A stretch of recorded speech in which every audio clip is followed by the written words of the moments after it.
Iya, apa yang Anda Oke, pertanyaan saya? Silakan. oleh Rasul Paulus berkamu. Oke, berarti Paulus ia mengajarkan tentang kekristenan. Oleh Rasul Paulus. Berkamu puas. Jadi Islam diajarkan oleh Nabi Muhammad, Kristen diajarkan oleh Paulus yang Anda katakan Nabi. Sekarang kita naikkan level. Oke?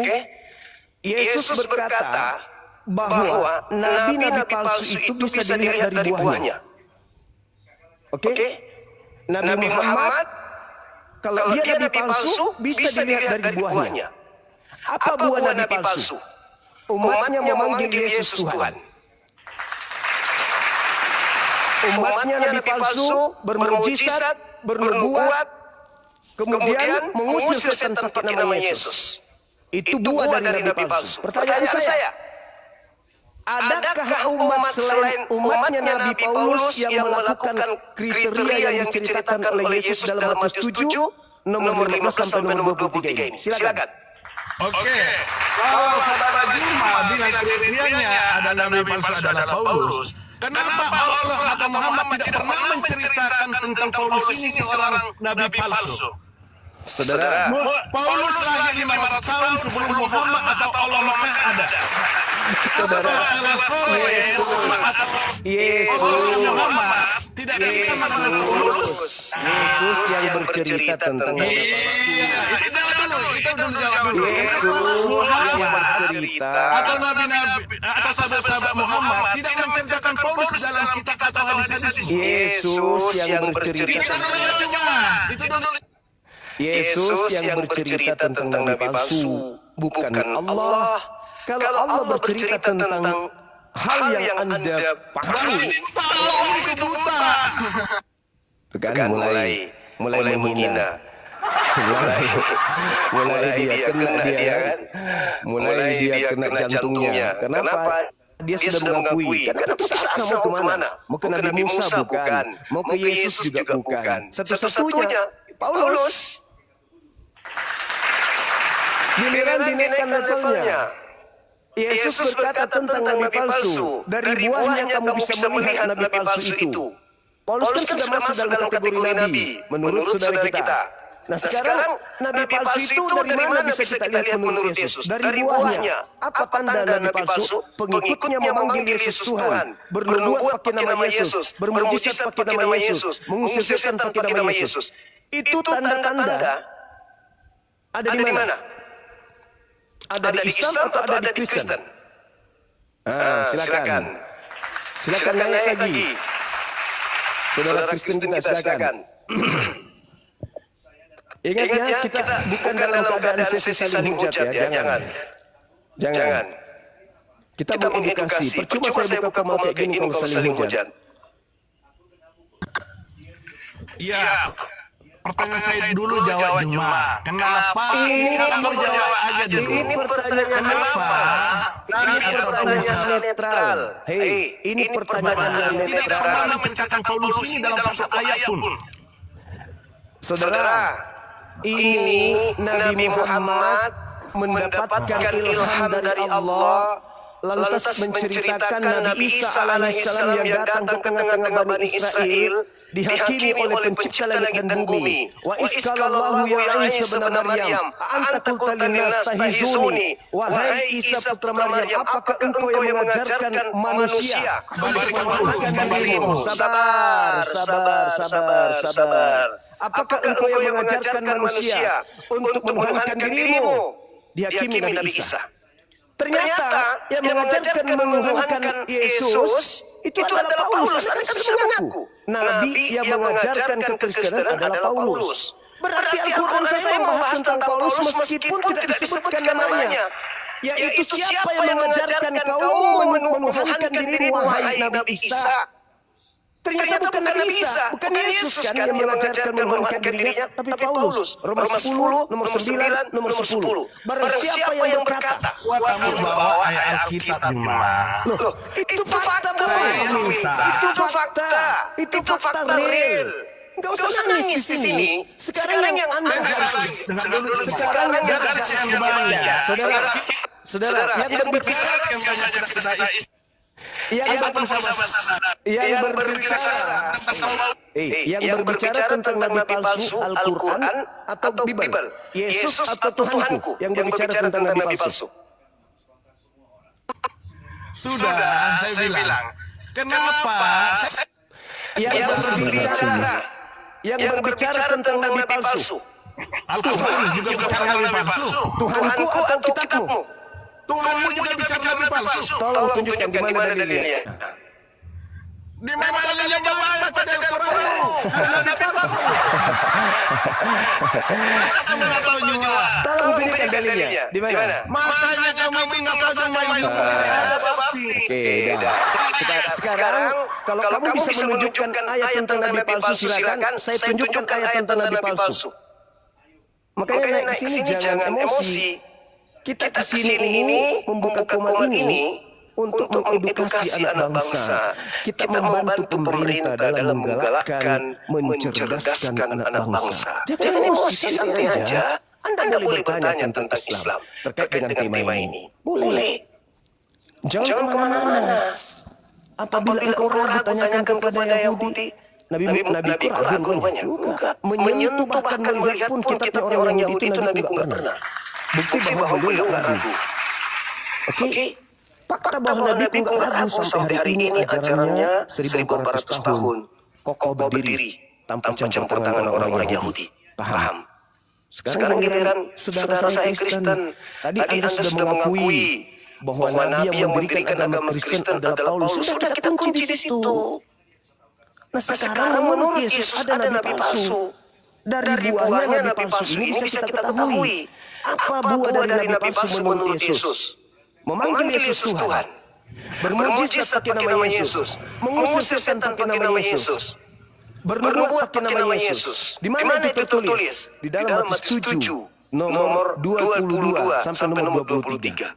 Pertanyaannya, ciri-ciri daripada pengikut nabi palsu itu ada di Islam atau ada di Kristen? Jawab. Untuk ayat yang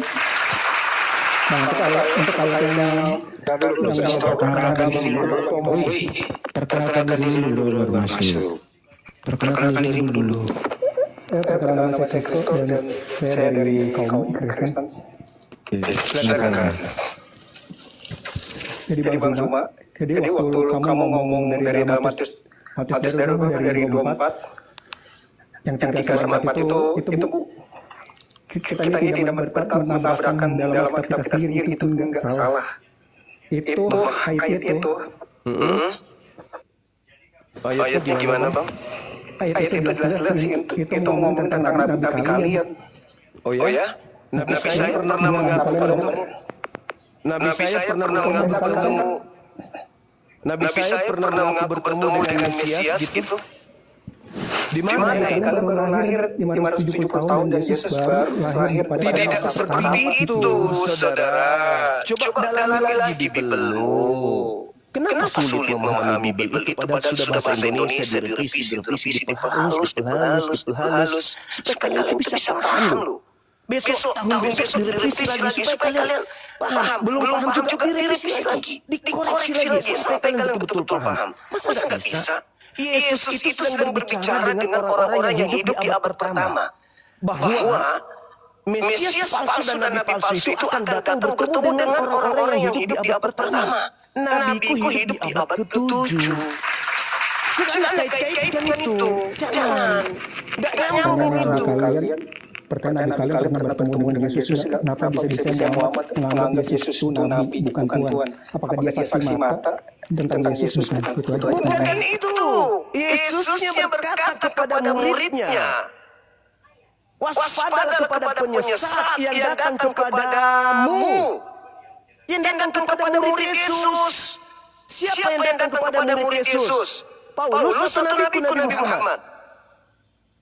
Ayolah saudara. Kita bukan kalah menang di sini. Saatnya kita mengedukasi anak bangsa. Coba Anda baca di dalam kitab saudara. Matius 24 nomor 4. Itu ucapan Yesus kepada muridnya yang datang di Bukit Zaitun. Nabi Muhammad tidak pernah datang ke Bukit Zaitun. Yesus didatangi muridnya di Bukit Zaitun. Berbicara mengenai pribadi mereka. perbincangan internal antara guru dengan murid. Murid bertanya, "Wahai guru, ya paman, apa tanda kedatangan kamu?" Yesus menerangkan, "Kalau saya yang datang, dibarengi dengan tanda, matahari tidak bercahaya, matahari menjadi gelap. Bulan tidak bercahaya. Itu tanda kalau saya yang datang. Itu tanda. Jadi kalau ada orang yang berkata kepadamu, ada Yesus di sini, ada Yesus di sana, jangan kamu percaya bila mana tanda itu nggak ada." Tetapi yang mengatakan pernah bertemu Yesus di padang gurun, kan Nabi Paulus Anda. Tadi saudara kita ada yang sudah mengakui si Johnson, itu Paulus itu Nabi. Begitu saudara. Saya nggak setuju sama orang itu, saudara. Tapi Paulus memang Nabi, ada dalilnya. Sejak kapan Paulus itu Nabi, itu rasul?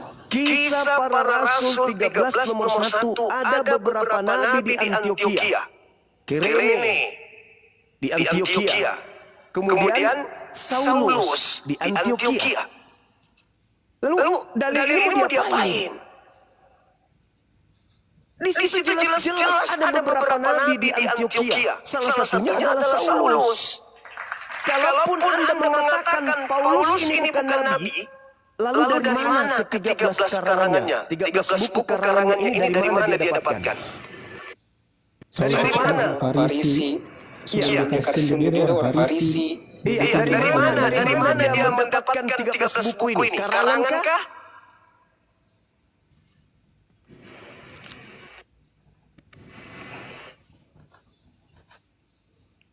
Jadi coba kan Paulus itu kan dulu kan orang Yahudi pasti ada kitab-kitab Taurat itu kan dan Injil. Iya, tapi kan diakui kan kisah para Rasul 13 nomor 1 kan di situ diceritakan dia adalah seorang nabi yang ada di Antioquia. Nabi Saulus pertama kali setahun bersama-sama di Antioquia, Turki, pengikutnya disebut Kristen. Jadi kalian itu memang pengikut Nabi Paulus. Kami juga pengikut Nabi Muhammad. Sekarang yang mana yang menjadi pengikut Nabi palsu? Anda atau saya? Maka yang menentukan itu adalah baginda Rasulullah Muhammad SAW dengan Paulus yang adalah Nabi juga. Itu penentunya. Kalau Paulus terciduk Nabi palsu berarti Anda pengikut Nabi palsu. Kalau Nabi Muhammad ternyata Nabi palsu berarti kamilah ini pengikut Nabi palsunya. Nah sekarang apa tolak ukurnya? Kata Yesus, Nabi palsu itu sezaman dengan Yesus. Apakah Nabi bisa sama dengan Yesus? Enggak kan? Kita nggak bisa percaya sama Nabi kalian tuh. Gimana? Enggak usah percaya. Ini tidak ada sesi percaya atau tidak percaya. Paham? Ini kita sedang membahas dedikasi seorang pejuang mengajarkan satu ajarannya. Konteks apa yang dia bawa sebagai narasi dari langit. Bukan masalah Anda harus percaya kepada Nabiku atau saya percaya kepada Nabi Anda. Bukan. Kita sedang mengedukasi kawan. Kita berbicara mengenai data. Yesus berkata bahwasanya Nabi palsu itu seangkatan dengan dirinya. Orang yang kerasukan 8 setan di dalam tubuhnya seangkatan dengan dirinya. Mesias palsu seangkatan dengan dirinya. Nabiku tidak seangkatan, Nabiku tidak sesama dengan Yesus. Sebesar apapun kebencianmu kepada Nabiku, faktanya Yesus tidak pernah berbicara tentang Nabiku. Yesus tidak pernah berbicara tentang abad ke-7. Yesus disibukkan dengan menasihati agar murid-muridnya waspada akan kedatangan Yesus palsu atau Kristus palsu dan juga Nabi palsunya kepada mereka. Apakah Nabiku datang di abad pertama? Enggak kan? Siapa yang datang kepada murid Yesus dan menganiaya murid Yesus, Bang? Siapa itu, Bang? Ya, aku setuju Paulus, saya tahu. Gitu dong. Berarti Paulus yang menduduki Nabi palsu sang penyesat. Mana dalilnya? Lukas 21 nomor 8 Anda baca. Waspadalah kepada penyesat yang datang kepadamu dengan memakai namaku dan berkata, "Akulah Kristus." Waktunya sudah dekat. Jangan percaya. Namun sebelum itu terjadi, terlebih dahulu kamu dianiaya. disesah, dipenjarakan, dimasukkan ke dalam penjara-penjara dan dihadapkan kepada raja-raja atas namaku. Siapa pelaku yang menangkap dan menganiaya murid-murid Yesus? Nabi Muhammad kah atau Paulus? Sebelum penyesat itu melakukan aksinya, kata Yesus, terlebih dahulu kamu ditangkap, dia dianiaya dan dihadapkan kepada raja-raja. Siapa pelakunya? Nabi Muhammad kah atau Paulus? Anda sudah mengerti Paulus. Nah, berarti dia penyesatnya. Kurang apa lagi? Tapi waktu setelah Paulus menganiaya Kristen dalam kisah para rasul 9. Saudara, kalau Anda berbicara mengenai perubahan yang ada pada diri Paulus, Anda baca Matius 12 nomor 43 sampai 45. Coba, boleh Anda baca? Matius 12 nomor 43 sampai 45. Ada seorang yang bertaubat, kemudian setan yang ada dalam dirinya keluar. Setelah setan ini keluar mencari pemberhentian di padang gurun, setan tidak menemukan tempat. Akhirnya dia kembali kepada orang yang bertobat tadi. Setelah dia kembali, dia melihat orang yang bertobat tadi itu bersih, benar-benar bertobat. Tapi setelah dia kembali, dia keluar iblisnya, mencari dan memanggil 7 iblis lainnya yang jauh lebih jahat masuk ke dalam tubuh orang yang bertobat tadi. Apa yang terjadi? Orang itu semakin jahat, jauh lebih jahat daripada sebelum dia bertobat. Dan kata Yesus, itu berlaku terhadap angkatan jahat ini. Angkatan jahat ini dimaksud oleh Yesus adalah orang Farisi. Ahli kitab orang Farisi yang mengajarkan kebangkitan pada hari ketiga. Baca Matius 12 nomor 38 sampai nomor 30 sampai nomor 40. Jelas itu. Pertanyaan saya, siapa Paulus kan udah diampuni kan? Yang mengampuni siapa? Udah kita nggak perlu bahas tentang kejahatan Paulus lagi udah kan dia udah tobat. Saudara, bagaimana mungkin dia bisa diterima sebagai nabi kalau dia masih membunuh? Dia harus berpura-pura menjadi orang baik, menjadi orang yang bertobat. Itulah yang diterangkan oleh Paulus bahwa angkatan jahat ini minta satu tanda dan tidak akan diberikan satu tanda apapun kecuali tanda Yunus. 3 hari 3 malam dalam perut bumi. Itu tanda untuk angkatan jahat. Siapa yang mengajarkan kebangkitan pada hari ketiga? Nabi Muhammad kah atau Paulus? Angkatan jahat, kesaksian mata itu. Bukan. Angkatan jahat ini meminta satu tanda dan tidak akan diberikan satu tanda kecuali tanda bangkit pada hari ketiga. Matius 12 nomor 38 sampai nomor 40. Pertanyaan saya, siapa yang mengajarkan kebangkitan hari ketiga sebagai jalan keselamatan? Nabi Muhammad atau Paulus? Kalau itu nggak setuju dengan kesaksian mata. Itu pengakuan dari saksi mata di mana ada? Yesus berkata, orang Farisi angkatan jahat, orang Farisi angkatan tidak setia, minta satu tanda dan tidak diberikan satu tanda kepada angkatan jahat kecuali tanda Yunus. 3 hari 3 malam di dalam perut ikan. Begitu juga anak manusia 3 hari 3 malam dalam perut bumi. Itu tanda untuk angkatan jahat. Pertanyaannya, Bang, siapa yang mengajarkan tentang kebangkitan pada hari ketiga? Nabi Muhammadku atau Nabi Paulusmu? Jawab dengan jujur. Ya Paulus. Oke. Berarti angkatan jahat itu Nabi Muhammad atau Paulus?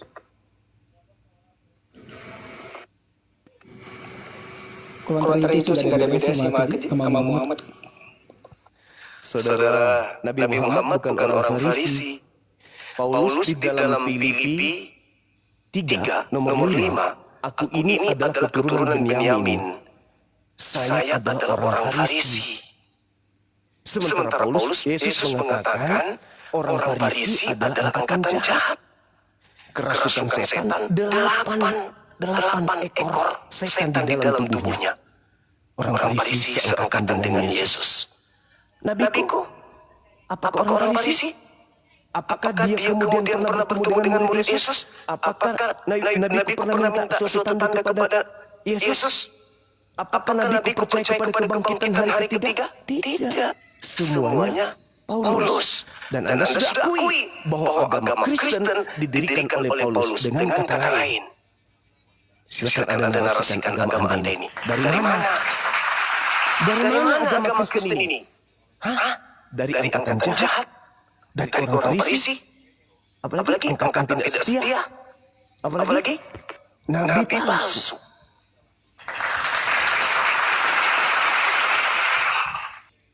Silakan berargumentasi.